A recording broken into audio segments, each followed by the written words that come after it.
कि आज का फैसला काशी विश्वनाथ के शिलान्यास का बीजारोपण का यह प्रथम बीज है, यह प्रथम बीज है आदेश का। नमाज पढ़ना मस्जिद होने का कोई प्रमाण नहीं है।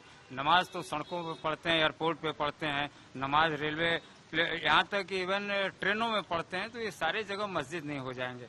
अवैध जो है कब्जा करके अगर किसी आदि विश्वेश्वर के मंदिर को तोड़कर अगर आप नमाज पढ़ेंगे तो वो मस्जिद नहीं होगा। आपके कुरान में भी लिखा हुआ है कि वो अल्लाह उस स्थल पे इबादत नहीं कबूल करता है जो स्थल किसी को कष्ट दे या जिसको दुखी करके जिस स्थान को प्राप्त किया गया है। नमस्कार, स्वागत है आपका यूपी तक में। मैं हूं कुमार अभिषेक और हमारे साथ वो तमाम लोग मौजूद हैं हिंदू पक्ष की तरफ से जिन्होंने महीनों तक अपनी दलीलें रखी और आज उनकी जीत हुई है। हमारे साथ सुभाष नंदन चतुर्वेदी हैं जो कि लगातार उस केस के वकील रहे हैं, दलील रखते रहे हैं। हमारे साथ मंजू व्यास हैं जो कि याचिका करता है, महिला याचिका करता है, जिन लोगों ने लड़ाइयां लड़ी और साथ साथ सबसे पहले जिन्होंने शुरुआत की थी सोहन लाल आर्या 1984 से इस मामले को देख रहे थे। सोहन जी, आप ही से शुरू करते हैं। आज का दिन, आज की जीत आपके लिए कितना मायने रखती है और क्यों? आज का दिन यह गौरवशाली पल है, गौरवशाली क्षण हिंदू समाज के लिए, सनातन धर्मियों के लिए, मंदिर समर्थकों के लिए। लेकिन ऐसा क्या है आज के इस फैसले में जो आपको लगता है कि आपकी जो आगे की मंजिल है, जो पूरा ज्ञानवापी परिसर है, उसके लिए माइलस्टोन है?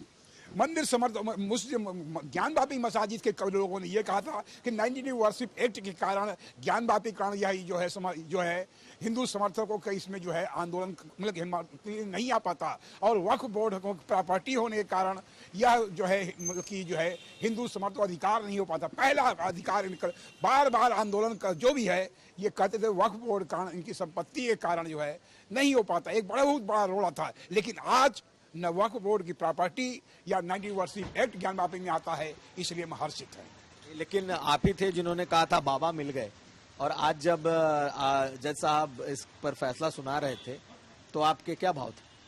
उस समय सर्वे हुआ तो हमने कहा बाबा मिल गए, और आज की यह प्रतिक्रिया है कि आज का फैसला काशी विश्वनाथ के शिलान्यास का बीजारोपण का यह प्रथम बीज है, यह प्रथम बीज है आदेश का। हमारे साथ मंजू व्यास जी हैं। मंजू जी, आप लोगों ने लड़ाई की शुरुआत की थी, इस पूरी लड़ाई की शुरुआत, तो आज जब जो फैसला आया आप इसको किस तरीके से देखते? आज हम लोग बहुत खुशी का से सभी हमारे सनातन धर्म हिंदू समाज, हमारा पूरा देश आज बहुत खुश है और हम लोग की बहुत बड़ी जीत हुई है। आपको उम्मीद थी कि यहाँ तक पहुँचेगा? क्योंकि हम लोग रोज जब भी फैसला होता था हम लोग कोर्ट में जाते थे, कोर्ट के फैसलों को सुनते थे, तो पूरी उम्मीद थी कि फैसला हम ही लोग के हक में आएंगे, क्योंकि सच हमेशा सच्चाई की जीत होती है। लेकिन सुभाष नंदन जी, जो कहा यह गया कि भाई इतने समय से मस्जिद ही तो है, वहाँ पर नमाज ही तो होती है, 1887 का उन्होंने हवाला दिया। खास करके अगर देखें तो ओवैसी ने जो आज प्रेस कॉन्फ्रेंस की है, प्रधानमंत्री ने जगह बदली, एक्सचेंज किया लैंड, ये तमाम ऐसी चीजें हैं जो ये प्रूफ तो करती हैं कि मुसलमानों का भी दावा है उस पर। देखिए कुमार जी, नमाज पढ़ना मस्जिद होने का कोई प्रमाण नहीं है। नमाज तो सड़कों पे पढ़ते हैं, एयरपोर्ट पे पढ़ते हैं, नमाज रेलवे यहाँ तक कि इवन ट्रेनों में पढ़ते हैं, तो ये सारे जगह मस्जिद नहीं हो जाएंगे। अवैध जो है कब्जा करके अगर किसी आदि विश्वेश्वर के मंदिर को तोड़कर अगर आप नमाज पढ़ेंगे तो वो मस्जिद नहीं होगा। आपके कुरान में भी लिखा हुआ है कि वो अल्लाह उस स्थल पे इबादत नहीं कबूल करता है जो स्थल किसी को कष्ट दे या जिसको दुखी करके जिस स्थान को प्राप्त किया गया है। इसलिए ये कब्जा ही मानते हैं। और रह गई बात सरकार, लेकिन जिस तरीके की दलीलें दी गई, मुस्लिम पक्ष ने भी तो अपनी दलीलें रखी होंगी ना कि कैसे वो मस्जिद है। भाई उन्होंने कहा कि ये ज्ञानवापी परिसर हमारे वक्फ बोर्ड में रजिस्टर्ड है, रजिस्टर्ड नंबर 100, उसका दस्तावेज ये नहीं दे पाए। इनका जो लीगल एथेंटिक जो वेबसाइट है, उस वेबसाइट में जो है जो नंबर दर्ज है मौजा उसमें मड़ुआडी बताता है, जबकि ये मौजा जो है ज्ञानवापी परिसर दशाश्वमेध में है, जो यहाँ से 5-7 किलोमीटर दूर है। बाद में दोबारा जब इन लोगों ने कहा कि औरंगजेब बादशाह था, पूरे देश का राजा था और वो सारी संपत्ति उसकी है, इसलिए उसने वक्फ को दान किया है, तो औरंगजेब होगा, बादशाह होगा, लेकिन देश तो उसको बादशाह आज भी नहीं मानता है, आज भी आक्रांता मानता है। तो जब तक आपको कोई संपत्ति दान न करे तब तक वो संपत्ति वक्त की संपत्ति नहीं होती है। और रह गई बात सरकार की, कि इनका कहना है सरकार से अगर हमारी जमीन नहीं होती तो हस्तांतरण सरकार हमसे कैसे करता है। सरकार या तमाम व्यक्ति जो लोग हैं तमाम जगहों पर अवैध कब्जेदारों से भी हस्तांतरित करते हैं और अब दूसरी जगह देख के जमीन ले लेते हैं। कब्जा हटाने के लिए भी बहुत से समझौते करने पड़ते हैं। उस जगह जो ज्ञानवापी परिसर का है उस जगह से कब्जा हटाने के लिए, अवैध कब्जा हटाने के लिए सरकार ने उनको दूसरी जगह दी।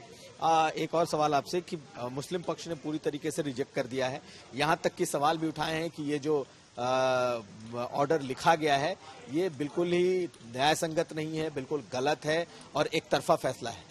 भाई अगर न्याय संगत नहीं होता, लगभग 2 महीने माननीय जिला जज महोदय ने इस पूरी 7 रूल 11 पर सुनवाई किया है।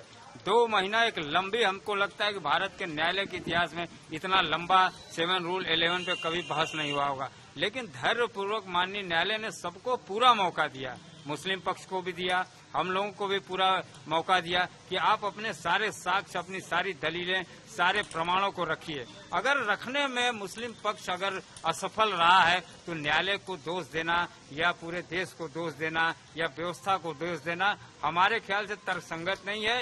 ये उनकी जो है कहा जाए कि गलत मानसिकता है कि न्यायालय पर आरोप लगा रहे हैं। न्यायालय ने पूरा समय देने के बाद ये निर्णय लिया है कि नहीं, ये जो है मामला जो है, जो वाद है 7 रूल 11 इसको खारिज करके ये पोषणीय है और मेंटेनेबल है और ये दावा जो है, जो हिंदू पक्ष यानी हम लोगों का पक्ष है, 5 बहनों का पक्ष है, ये चलने योग्य है और इसको सुना जाए। ये तो हो गया, आप लोग मेंटेनेबल मामला हो गया, लेकिन ये इसके आगे कैसे जाएगा?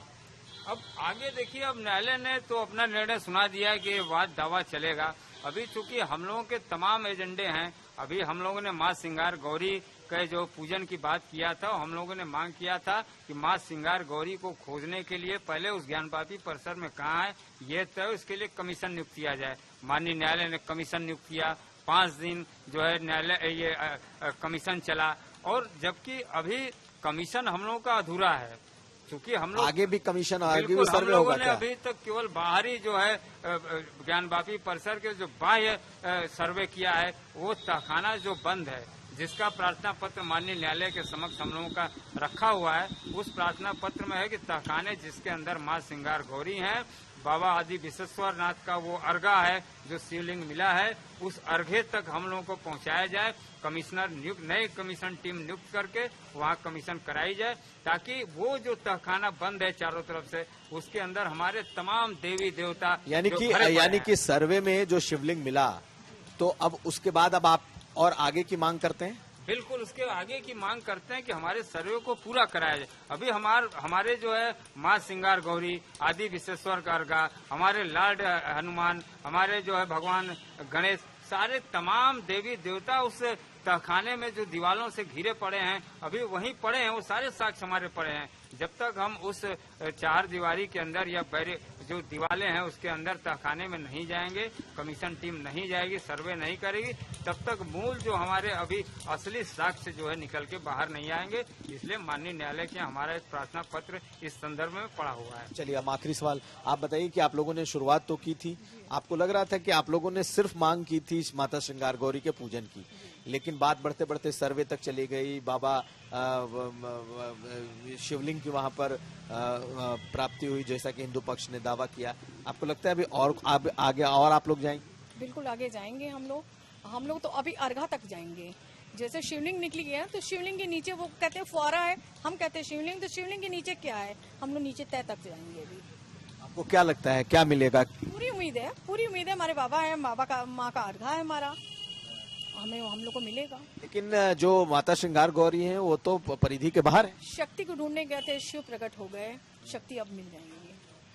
अब बाबा हमारे साथ हो गए, शक्ति अपने आप मिल जाएगी। आखिरी सवाल आप बताइए कि जो शिवलिंग मिला, आपको लगता है कि वो अधूरा है, उसके नीचे भी और आप जाएंगे? उसके नीचे अधूरा है। अभी कुमार जी, आपने जो कहा कि श्रृंगार गौरी बाहर है, श्रृंगार गौरी जो बाहर जिसकी पूजा होती है वो चौगट है। जैसे किसी मंदिर को अगर तोड़ा जाए, मूर्ति हटाया जाए और वहाँ आपको न पहुँचने दे, कोई शक्तियाँ न पहुँचने दे, तो आप दरवाजे को ही प्रणाम करके चले जाते हैं। ये ऐसी परंपरा हमारे यहाँ है। वही चौखट है माँ सिंगार गौरी का पश्चिमी द्वार पर, जहाँ जब औरंगजेब द्वारा जब ध्वस्त किया गया, अंदर प्रवेश करने से हिंदुओं को रोक दिया गया, तो हिंदुओं ने प्रतीक स्वरूप उसी चौखट का पूजा शुरू किया। वो सिंगार गौरी नहीं है, सिंगार गौरी हमारी उस तहखाने में अंदर है, जिसकी कमीशन की हम पुनः मांग करेंगे कि अंदर वो तहखाने के अंदर वो मलबा जो दरवाजे पड़ा है उसको हटाया जाए, खुलवा के प्रवेश कराया आपको क्या लगता है कितना वक्त लगेगा अभी, क्योंकि ये तो भाई हम लोग तो भाई प्रयास करेंगे कि कम से कम वक्त लगे, और न्यायालय का प्रोसीजर है, हम न्यायालय तय करेगा कितना समय लेता है। चलिए, बहुत धन्यवाद। तो यूपी तक में हमारे साथ कई खास मेहमान शामिल थे। ये वो लोग थे जो लगातार शुरू से या तो इसके याचिका करता रहे हैं, पक्षकार रहे हैं, या फिर इसके लिए दलीलें देते वकील रहे हैं। तो आज इनके लिए यह खुशी का पल, क्योंकि आज पहली जीत है, और अब इनका दावा है कि पूरी जीत तब तक नहीं होगी जब तक पूरा परिसर इनके पास नहीं आता। यूपी तक के लिए कुमार अभिषेक, वाराणसी।